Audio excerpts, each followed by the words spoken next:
discours du 3 avril disait aux Sénégalais que nous avons l'indépendance, mais il faut consolider cette indépendance par le développement.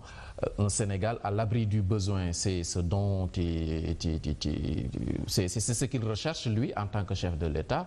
Mais aujourd'hui, ce Sénégal à l'abri du besoin, nous sommes sur la voie. Je le pense. Comme je le dis, ce sont des efforts cumulatifs.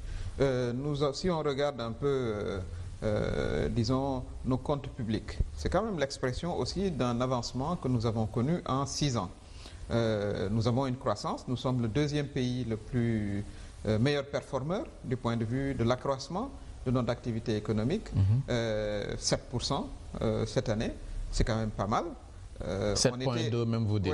Voilà, 7,2. On était à une croissance nulle en 2012, avec un déficit budgétaire extrêmement important, de l'ordre de 6%. On a rejoint les normes de l'UEMOA. Et tout ça, ça a demandé quand même un certain nombre d'actions très pratiques. Des secteurs importants qui étaient quand même un peu laissés à l'abandon, comme l'agriculture, ont été soutenus.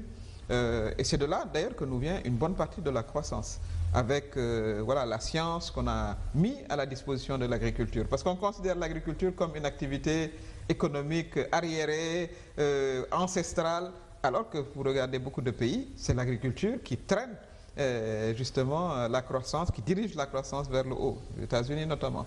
Donc ici, il y a eu une activité, un volontarisme du président de la République en direction de ce secteur par la modernisation, surtout du capital semencier. On n'en a pas beaucoup discuté, parce que c'est la graine qui est de qualité qui permet justement d'avoir cela. Mais la croissance, il y a d'autres, voilà, il y a la croissance. Ça fait partie du débat au Sénégal, la croissance.